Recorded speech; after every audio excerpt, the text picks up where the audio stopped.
Very good evening. I hoped you would be there. I was hoping I would be here too. Knowing who the guest was going to be this week, I wasn't going to miss this hour of sporting conversation. I've had the great pleasure and the great privilege of working with many characters over the years, particularly on the football scene, and I don't think any character has come larger than the man who joins me in the studio this evening. Ronnie Moore, good evening to you. Good to see you, Ronnie. You're not talking about weight there, were you, when it comes any larger? I could have been. I think we're both spreading a bit. I've got a darker shirt on to hide mine tonight. Now you found your way into the studio. Second successive guest. We had Kevin Blackwell in last week, and I think he's still perambulating round here. Big word, but yeah. I mean, got lost and couldn't find it. I'm just round the corner, sat nav. These wonderful things, these inventions, but it sent me probably a mile away from where I should have been, but that's the way it is at the moment. Every football manager needs a sat-nav, doesn't he? You do, yeah, definitely. The distance you've covered, and the the clubs that you've served, and I may have got some of the research wrong, because I know that you played for one club abroad, but 5 clubs as a player. Yeah, there was one abroad, wasn't there? Chicago, yeah. Yeah, I played in America in '78. Johnny King then, who was the manager at Tranmere at the time, and Bill Fowkes was the manager at Chicago. So the ex-Manchester United, the ex-Man United centre half. So they got together and they needed 2 strikers. So myself and Bobby Tarnan, we were invited over there. So we our close season, if you like, we had 3 months out there, which really enjoyed. It was fantastic, to be fair. Yeah. Played first game we played, New York Cosmos. Pelly played in the game. We beat them 2-1, and I scored. So it was nice to get the winning goal in that. And Pelly didn't. Pelly didn't. No, and I tried like mad to get a share, but you know what footballers are like. Everybody wanted it, and I, being a thick Scouser, I ended up normally the clever Scousers really. They're in there first and nick it or whatever, but somebody had asked, so unfortunately for me, the request had gone in. But you, nevertheless, were on the same field playing in the same match as Pelé. You scored and he didn't. Hey? Yeah, there you go. Don't get any better, does it? That's a great claim to fame. That's a story I didn't know. 5 clubs as a player. Get this bit out of the way first. 5 clubs as a player. Rotherham United, principally, from 80 to 83. 125 appearances, 52 goals. I'm sure you counted every one. Yeah. 7 clubs as a manager, Rotherham United twice, including that great spell between 97 and 2005. But before we talk about all of that, and we will talk about the Sheffield teams, United on Wednesday, because I know that you see them now and again. Sometimes you're working for... Well, why I'm doing nothing at the moment. It'd be nice to get out and have a look. Between jobs. Between jobs, I say, yeah. We'll talk about your hopes of coming back, I'm sure. Because a year ago, around this time, a year ago, a great escape was taking place, and the football world was agog. And Hartlepool United, for a brief period, was the centre of the footballing universe, thanks to Jeff Stelling on Sky. I mean, he was fantastic for me, Jeff. He was my agent, really, for 12 months. It's just unbelievable. Every time we won a game, he was praising us like mad on there. But we were dead and buried at one stage. It started, we were 7 points adrift when I went in there. Yeah. Then 2 weeks later, we were 10 points adrift. So that manager coming in didn't really influence or change things. It actually made the gap bigger. And then to escape with 1 game to go as well, and close at 10 points and to get safe. It was just an incredible, I've had a lot of success in footy as a player and as a manager, but that goes down as one of the things, because you couldn't see it. There was no way it was going to happen. Nobody believed in what was going to happen, and when it does happen, the sad thing for me is we've done all that, and then I end up out of work. 12 months, just over 12 months after that. And People have short memories, don't they? Short memories, and we were 3rd from bottom. Yeah. With 4 points above the drop. We had 5 games in hand, and we had Yeovil to come, so we'd have beat Yeovil. And you're 7 points clear then. So it's just sometimes for old enough for a week or old enough for 2 weeks. And I thought, I deserved maybe just that other month, or someone to come to me and say, look, under pressure now. We need to make sure we get results or whatever. So you had no warning? So we had no prior warning to what was going to happen, and that was disappointing. They owed you better. They owed you better than. But I enjoyed it. It's fantastic. Still get on well with the chairman. You know, the chairman's a great guy, and they're going to go places. There's no doubt about that. You know, Craig Ignatt's come in, had some good results, but it happens in football. You know, that's the way it is. He's brought one new player in from the squad that we had there. So the players were decent. It was just trying to get that consistency, and Craig, it happened for him and didn't happen for me, unfortunately. At the time you went to Hartlepool, you know, with my ear close to the ground in football, I was hearing they were paying such pitiful wages that quite a few managers were thinking, crikey, not for me. Could end up with a relegation on my CV. They're only paying X. I heard 40,000 a year, but you don't have to comment on that. No way. But you took it. Yeah, Why did you take it? Sometimes it's a challenge, and you know, when you're out to work as well, you know, you're thinking this could be a great opportunity to get back into work, because I'd done everything, garden leave, if you like. You know, my garden looks like Wembley. My missus taught me how to. I knew there was a washing machine was there, but I thought you just pressed the button and it went on. I didn't realise you had to put stuff in it and then put certain temperatures on it. I didn't know. And then not only that, then you have to hang her up afterwards as well. So that was a big shock. All them years.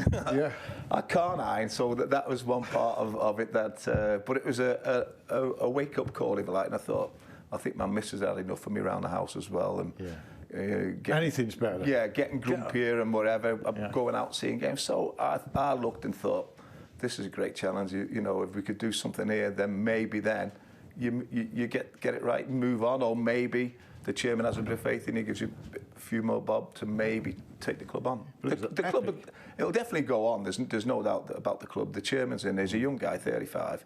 You know, he's going to invest. He's invested in the club at this moment. So, you know, I think they'll be a decent bet next year, but not being a betting man, but I think they'd... No, of course, we know you're not a betting man, no. It's among my list of questions not to ask you. I've got the list here, and I've got crosses through about a lot of them. For Hartlepool a year ago, Rotherham United today, albeit 2 divisions higher in the Championship. Kind of a similar scenario, Yeah, really. I think so. You know, nobody's seen it coming, did they? No. You know, dead and buried, it looked. And it's that experience and that, you know, what Neil's got, he's got charisma, hasn't he? You know, and he's very, very good talker. And he's very, very good at motivating players, telling the players really what they want to hear. You know, not that you're not good enough, not that you can't do this and you can't do that. He actually tells them what he can do. And that's, I think, when you look at Greg Alford, what he's been like, never got a sniff, you know, then all of a sudden, you know, he's the main man.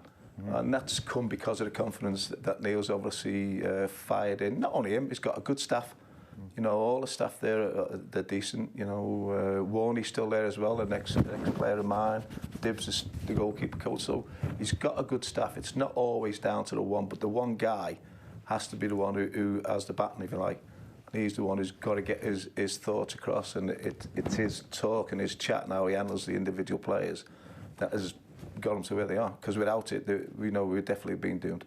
You used the word "we" there for Rotherham. That's your club. Yeah, without doubt. You know, I always think that. I live in Rotherham. I've been here for 5-6 years. I was over when I was at Tranmere. I was staying at my sister lived over there, so I was staying in Liverpool. So, you know, I've always looked at Rotherham as my home, really. Your adopted home, and certainly we'll go back in a moment to memories as a player. But just on the Neil Warnock subject, before we leave it, it's always rumoured that he's not the most popular guy within football, and yet you won't hear a player say a word against him, players that have played for him. No, because you have to take Neil at face value. You know, he says he doesn't hide. You know, there's a lot of managers out there who call you for everything behind your back. You know, so Neil will actually not hide. He will say what like he did with the Bristol City manager with Johnson. Yes. They had a little set-to over what had been said. Well, you know, some managers don't talk about that, and they go talking behind people's back. Neil says it as it is. You know, and if you like him, he don't care. If you don't like him, he's not bothered about that. You know, that's the way he is. And I think that's why he gets the best out of players as well, because, you know, he's honest with them. that self-motivation that players should have. Sometimes when you're on the low ebb, you need somebody like Neil to. Don't get me wrong. I've heard him scrapping and shouting and swear. He's that type. You know, in fact, they had some trouble, didn't they, a few years ago at Bramall Lane with the Burnley manager. Stan Turner. Yeah, well, Kevin Blackwell was in last week. That was a subject last week we avoided. Kevin Blackwell was in last week. I'll steer away from that one then. Yeah. There have been some interesting times, and on the touchline with Neil over the years. There's two Sheffield clubs. It strikes me that you at Rotherham, both when you were playing and as a manager, gave them a good kicking, really. And so have Barnsley by being in the Championship as they were for a number of years, now knocking on the door again.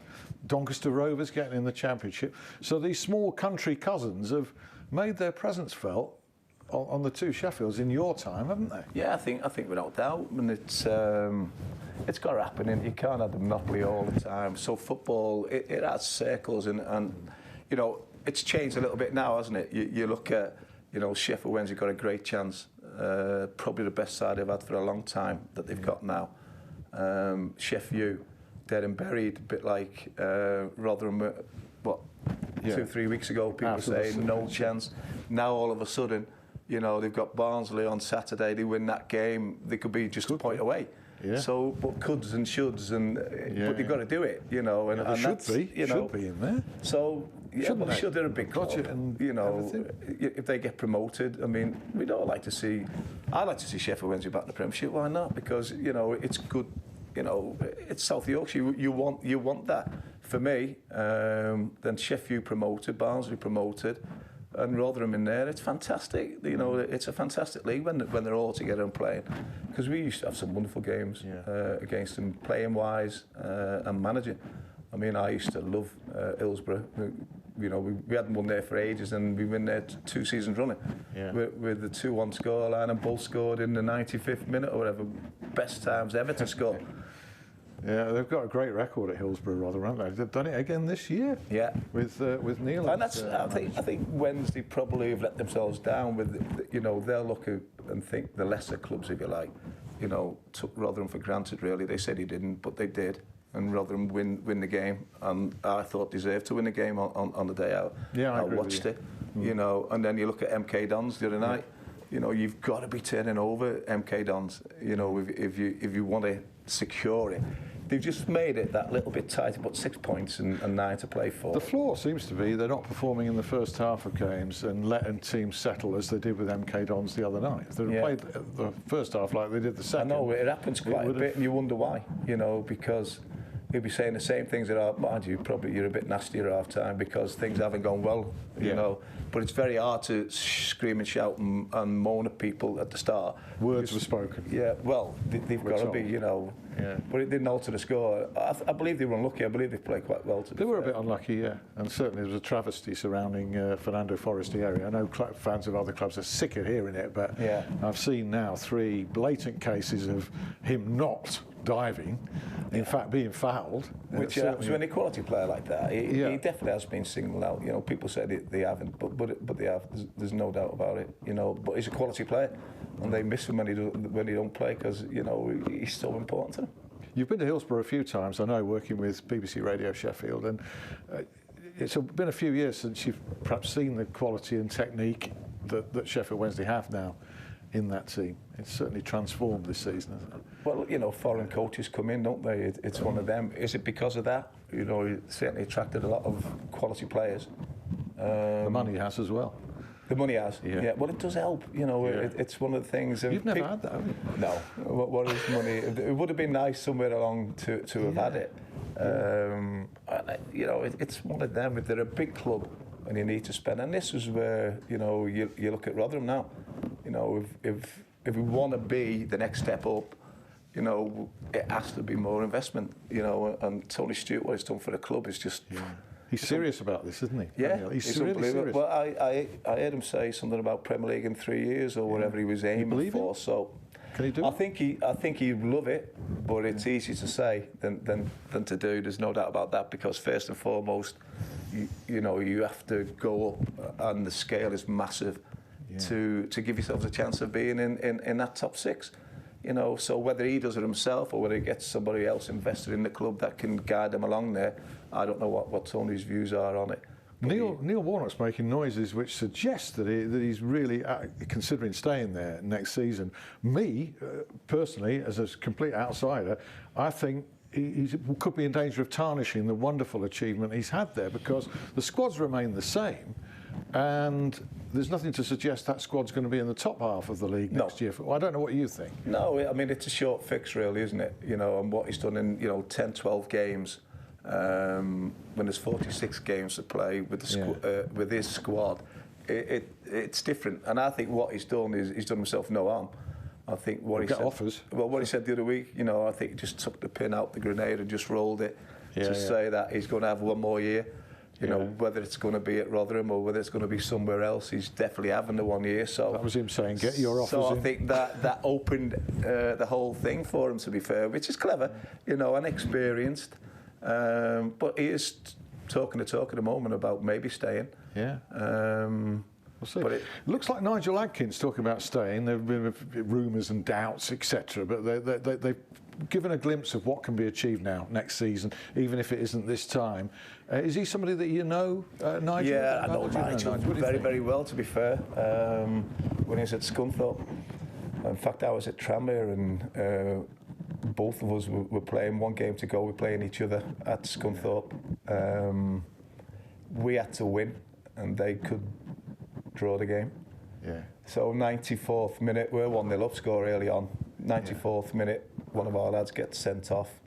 Free kick, back post. Byrne, who used to play for Scunny, comes in, heads it top corner.